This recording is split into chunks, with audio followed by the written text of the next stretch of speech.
지역구 국회의원은 줄이고 비례대표를 늘리는 내용의 선관위가 제시한 정치관계법 개정 의견에 지역 정치권의 반응도 엇갈리고 있습니다. 고공립대학 기성회비를 수업료에 포함시키는 법안이 국회 본회의 통과를 앞두자 재학생은 물론 졸업생들의 반발이 잇따르고 있습니다. 대구 유일의 예술영화 전용관인 동성아트홀이 결국 어제 문을 닫아 지역민들이 다양한 영화를 접할 기회가 줄어들게 됐습니다. 포항시가 KTX 개통을 계기로 수도권 관광객들을 유치하기 위한 매력적이고 경제적인 연계관광 상품 개발에 힘을 쏟고 있습니다. 여러분 안녕하십니까? 2월 26일 목요일 아침 대구 MBC 뉴스투데이입니다. 오늘 아침 기온은 어제보다 조금 올라있지만 낮부터는 바람이 불어오면서 점차 추워지겠습니다. 내일 아침에는 봄을 시샘하는 반짝 추위가 찾아오겠습니다. 자세한 날씨 정미옥 기상캐스터입니다. 네, 오늘 아침 출근길은 어제보다는 포근하지만 퇴근길 추위를 대비해서 옷차림 따뜻하게 하고 나가시는 게 좋겠습니다. 오늘 대구의 낮 최고 기온 11도로 기온 자체만 본다면 어제와 비슷하겠는데요. 하지만 낮부터는 바람이 불어오면서 체감 온도를 끌어내리겠고요. 저녁 무렵에는 찬 공기가 유입되면서 점차 추워지겠습니다. 또 내일 대구의 아침 최저 기온 영하 3도까지 뚝 떨어지겠고요. 이번 추위는 모레 오후부터 점차 풀리겠습니다. 아침까지는 북서 내륙 일부 지역에 산발적으로 눈이 날리거나 빗방울 떨어지는 곳이 있겠습니다. 하지만 말 그대로 눈발이 날리는 정도이기 때문에 크게 걱정하지는 않으셔도 되겠고요. 우리 지역의 미세먼지 농도 오전까지는 나쁨 단계까지 오를 가능성이 있다는 점 참고하시기 바랍니다. 날씨였습니다. 지역구 국회의원을 대폭 줄이고 비례대표를 지금보다 2배 가까이 늘리는 내용의 정치관계법 개정 의견을 두고 지역 정치권의 반응도 엇갈리고 있습니다. 금교신 기자가 보도합니다. 중앙선관위가 국회에 제출한 정치관계법 개정 의견의 핵심은 권역별 비례대표와 석패율 제도입니다. 지역구에 출마한 후보가 권역별 비례대표 후보로 동시에 출마할 수 있도록 해서 새정치민주연합 김부겸 전 의원처럼 높은 득표율을 기록하고도 낙선한 후보를 구제하자는 겁니다. 그러면서 비례대표 54석을 100석 정도로 늘리고 대신 지역구를 200석으로 줄이는 방안도 제시했습니다. 지역 새누리당 현역 의원들은 지역구 의원 수가 줄 수밖에 없어 강하게 반발하고 있습니다. 현재 기득권자들은 반발이 심하죠. 이 문제는 정계특위에 그 안건으로 넣어서 같이 토의를 하는 게 맞다. 반대로 새정치민주연합은 일당 독점 구조를 깰 수 있는 획기적인 대안이 될 수 있다며 반기고 있습니다. 우리는 대체로 환영하는 입장이고 전반적인 사회 안정과 지역 갈등 문제라든가 계층 간의 문제도 많이 해결될 거라고 그렇게 생각합니다. 하지만 여당 내부에서조차 선관위의 월권이라는 볼멘 소리가 나오고 있어 내년 총선 전에 개정하는 것은 물리적으로 불가능하다는 분석이 나오고 있습니다. 법률로 만들어지기에는 한계가 있지 않나라고 생각합니다. 그런데 이제 장기적으로는 이런 방향으로 가야 한다는 그런 원칙을 가지고 정치개혁 논의를 본격화하는 그런 계기가 되어야 되지 않나. 오픈 프라이머리, 즉 완전 국민 경선제와 함께 선관위의 정치관계법 개정 의견이 내년 총선을 앞두고 정치권의 뜨거운 감자로 떠오르고 있습니다. MBC 뉴스 금교신입니다. 다음 달 11일에 치러지는 제1회 전국 동시조합장 선거의 선거운동이 오늘부터 시작됩니다. 후보자들은 오늘부터 선거 하루 전인 다음 달 10일까지 후보 본인만 선거운동을 할 수 있으며 선거운동은 벽보와 선거공보, 어깨띠, 전화, 조합 홈페이지, 이메일을 통해 할 수 있습니다. 한편 어제 후보 등록이 마감된 가운데 대구는 75명, 경북은 446명이 후보 등록을 했습니다. 대구는 반야월농협의 경쟁률이 5대1로 가장 높았고 경북은 영천 부관농협과 칠곡 동명농협이 각각 6대1로 경쟁률이 가장 높았습니다. 대구시가 올해 2단계 공공근로사업에 참가할 참가자를 다음 달 2일부터 9일까지 모집합니다. 2015년 2단계 공공근로사업은 4월 6일부터 6월 26일까지 석 달간 지역 700여 개 사업장에서 진행되고 8개 구군별로 1,800명을 모집합니다. 신청 자격은 만 18세 이상의 보유자산이 1억 3,500만 원 미만의 무직자고 임금은 주 28시간 근무 기준 월 82만 원 정도입니다. 국공립대학의 기성회비를 수업료에 포함시키는 국립대 재정회계법이 국회 교육문화위원회 통과해서 본회의를 앞두고 있습니다. 재학생은 물론 졸업생들의 반발도 잇따르고 있습니다. 이호영 기자의 보도입니다. 국공립대 기성회비를 수업료에 포함할 수 있도록 하는 내용의 국립대학 재정회계법이 국회 교문위를 통과했습니다. 본회의 처리가 확실시되는 가운데 대학생들은 불법 기성회비를 합법화하는 책임 회피성 대체 법안이라며 거세게 반발하고 있습니다. 정부가 이 공립대를 책임져야 하는 그런 근본적인 문제가 해결되지 않았다고 생각을 하고요. 오히려 꼼수를 부려서 기성회비를 합법화시키는 이런 법안이 만들어진 것에 대해서 좀 안타깝게 생각하고. 참여연대 등 시민단체들도 불법을 저지른 국가가 아무런 해명도 없이 국립대 운영비를 다시 학생들에게 부담시킨다며 즉각 폐기를 촉구하고 있습니다.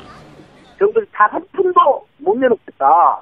이렇게 하면서 기성회비가 수업료로 100% 전환되는 그런 상황이 직면했는데 학생 학부모들 입장이 굉장히 속상하고 부당하다고 지금 느끼고 있습니다. 대체 법안이 국회를 통과해도 지난 10년 동안 학생들이 낸 기성회비에 대해서는 추가 반환 소송이 잇따를 것으로 보입니다. 반환 소송의 시효가 10년이기 때문에 2005년도부터 납부를 했던 그 재학생이나 졸업생들은 추가로 소송을 해서 승소할 수 있을 것이라고 생각이 듭니다. 전국의 국공립대가 지난 10년 동안 거둬들인 기성회비는 10조 원이 넘는 것으로 추산됩니다. 지난 겨울방학 동안 급조된 기성회비 꼼수가 국가의 불법과 책임이라는 문제로 확산되면서 신학기 대학가의 새로운 이슈로 급부상하고 있습니다. MBC 뉴스 이호영입니다. 지역대학의 구내식당과 휴게소가 관리 사각지대에 놓여 있었던 것으로 드러났습니다. 대구시 민생사법경찰단이 최근 지역 10개 대학의 구내식당과 커피숍 등을 상대로 단속을 벌인 결과 4개 업소는 구청 신고도 없이 영업하고 있었고 2개 업소는 유통기한이 지난 제품을 팔고 있었습니다. 무허가 영업으로 적발된 대학은 기명대학교와 대구공업대, 영진전문대 3곳으로 일부 업소는 3년 동안 신고 없이 영업을 해온 것으로 드러났습니다. 새누리당 주호영 국회의원이 다음 달 1일 열리는 우루과이 대통령의 취임식에 경축 특사로 파견됩니다. 주호영 의원은 오늘 우루과이로 출국해 다음 달 1일 우루과이 수도에서 열리는 우루과이 대통령 취임식에 경축 특사로 참석해 박근혜 대통령의 경축 서한을 전달합니다. 우리나라는 지난 1964년 우루과이와 수교한 이후 고위급 인사교류 등 우호 협력 관계를 구축해오고 있습니다. 대구의 유일한 예술영화 전용관인 동성아트홀이 어젯밤 마지막 상영을 끝으로 결국 문을 닫았습니다. 운영난 때문인데 영화계에서는 다양한 영화를 접할 기회가 줄어들었다며 우려하고 있습니다. 윤영균 기자가 보도합니다. 백설공주라는 비누 회사에 근무하는 여직원의 피살 사건을 소재로 한 스릴러 영화. 일본에서는 1년 전에 개봉했지만 한국에서는 부천국제 판타스틱 영화제를 제외하고는 볼 기회가 거의 없었습니다. 이렇게 작품성은 있지만 흥행성은 떨어지는 이른바 예술영화들을 선보이던 대구 유일의 예술영화 전용관이 결국 문을 닫았습니다. 안 없어질 줄 알았는데 그래도 이익으로 돌아가는 곳이 아니더라도 지켜질 수 있을 거라고 생각했는데 없어져서 너무 많이 아쉬워요. 안 없어졌으면 좋겠어요. 지난 2004년에 문을 연 뒤 지금까지 2,000편에 가까운 영화를 개봉하면서 전국에서 가장 모범적인 예술영화관으로도 꼽혔지만 운영난을 이겨내진 못했습니다. 지난해 영화진흥위원회의 예술영화관 지원 사업에서 탈락하면서 매달 400만 원가량의 적자를 견디지 못한 겁니다. 엄청나게 많은 영화를 다 소개했는데 판단은 어차피 관객이 하시니까 그러면서 그런 불편한 정부 입장에서 영화들을 소개하는 것도 아마 한 측면에서는 조금 지원 취소에서 좀 원인이 되지 않았을까 하는 추측도. 대전이나 강릉 등 다른 지역의 예술영화 전용관 역시 비슷한 상황입니다. 지역에 자꾸자꾸 이런 소중하게 생겨난 공간들이 이런 영진이 지원이라든지 이런 영진의 최근의 어떤 전용관 지원에 대한 계약이라든지 그런 걸로 인해서 없어지는 것에 대해서는 굉장히 유감 이상의 좀 강한 불만을 갖고 있습니다. 지역의 소규모 극장들에 이어 예술영화 전용관까지 문을 닫으면서 멀티플렉스 중심의 영화 독과점 현상이 더 가속화될 것이라는 우려가 나오고 있습니다. MBC 뉴스 윤영균입니다. 대구 경북 지역의 주택담보대출 증가 흐름이 이어지고 있습니다. 한국은행 대구 경북 본부에 따르면 지난해 12월 대구 경북 예금은행의 주택담보대출 규모는 잔액 기준으로 전달보다 5,540억 원이 늘었습니다. 또 지난 한 해 동안 예금은행 주택담보대출 증가액은 4조 4,607억 원에 이르는 것으로 나타났습니다. 이 같은 주택담보대출 증가는 아파트 매매가격 상승 동향과 관련이 있는 것으로 분석됐습니다. 구미 지역의 기업 대출은 준 반면 가계 대출은 증가한 것으로 나타났습니다. 한국은행 대구 경북 본부에 따르면 지난해 12월 구미 지역의 기업 대출은 전달보다 412억 원이 줄어든 반면 가계 대출은 1,010억 원으로 많이 늘었습니다. 구미 지역 예금은행 수시는 감소로 전환됐고 여시는 전달에 비해 증가세가 줄어들었습니다. 다른 지역과 비교해서 무엇 하나라도 장점이 있어야 수도권 관광객들이 지역을 찾을 텐데요. 포항시가 매력적이고 경제적인 KTX 연계 관광 상품을 만들기 위해서 노력하고 있습니다. 이규설 기자의 보도입니다.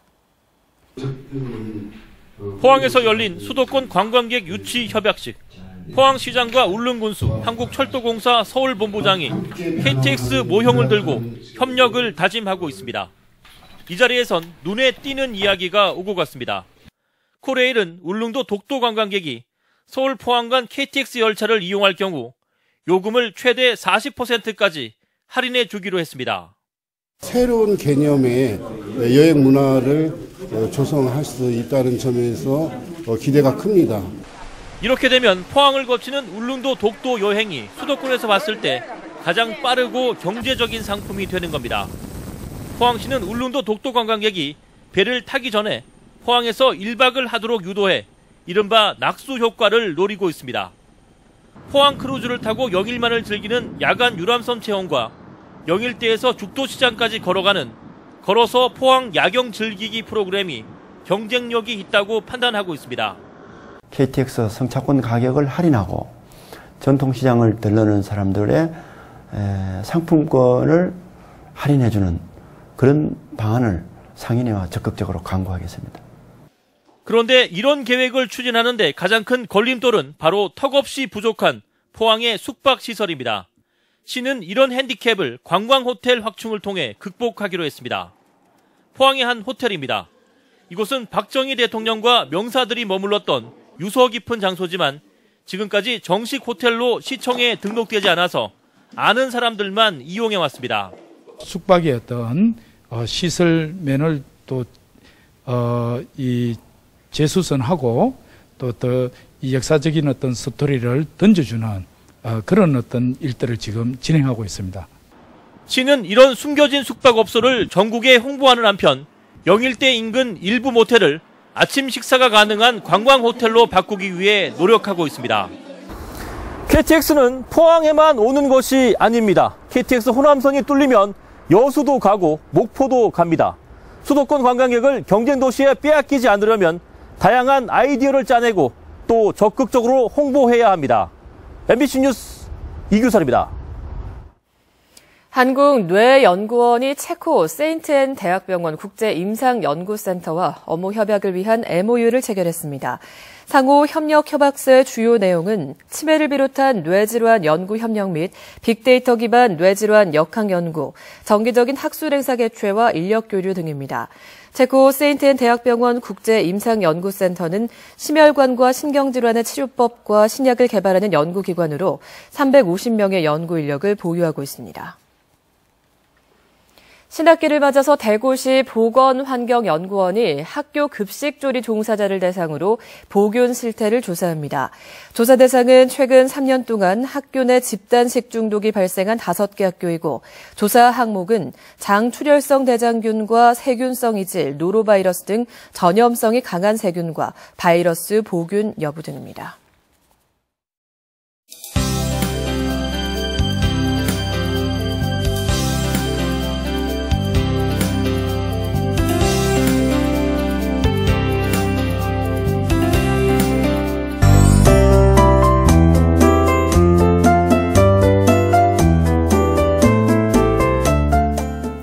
네, 오늘 아침 출근길 어제보다는 포근하지만 퇴근길 추위를 대비해서 옷차림 따뜻하게 하고 나가시는 게 좋겠습니다. 오늘 대구의 낮 최고 기온 11도로 이 기온 자체만 본다면 어제와 비슷하겠는데요. 하지만 낮부터는 바람이 불어오면서 체감 온도를 끌어내리겠고요. 저녁 무렵에는 찬 공기가 유입되면서 점차 추워지겠습니다. 또 내일은 대구의 아침 최저 기온이 영하 3도까지 뚝 떨어지겠고요. 이번 추위는 모레 오후부터 점차 풀리겠습니다. 오늘 우리 지역은 고기압의 영향권에 들면서 낮부터는 점차 맑은 하늘이 드러나겠습니다. 다만 오전에는 일부 지역에 산발적으로 눈이 날리거나 빗방울 떨어지는 곳이 있겠고요. 우리 지역의 미세먼지 농도 오전까지는 나쁨 단계까지 짙어질 가능성이 있습니다. 자세한 지역별 날씨입니다. 대구의 현재 기온은 4도, 영천과 청도는 영하 1도 보이고 있는데요. 낮 기온은 11도를 웃돌겠지만 바람이 불면서 체감 온도는 이보다 더 낮겠습니다. 문경과 상주도 현재 기온 어제보다는 큰 폭으로 올라 있고요. 안동과 예천은 영상권에서 출발하고 있지만 그 밖의 지역은 영하권을 보이고 있습니다. 경북 동해안 지역의 낮 기온 어제와 비슷하겠는데요. 해안가를 중심으로는 바람이 강하게 불겠고 바다의 물결은 최고 4m로 오후부터 매우 높게 일겠습니다. 내일 아침에는 기온이 많이 내려가면서 춥겠습니다. 또 토요일 늦은 밤부터는 눈이나 비 소식이 있는데요. 일요일 오전까지 이어질 전망입니다. 날씨였습니다.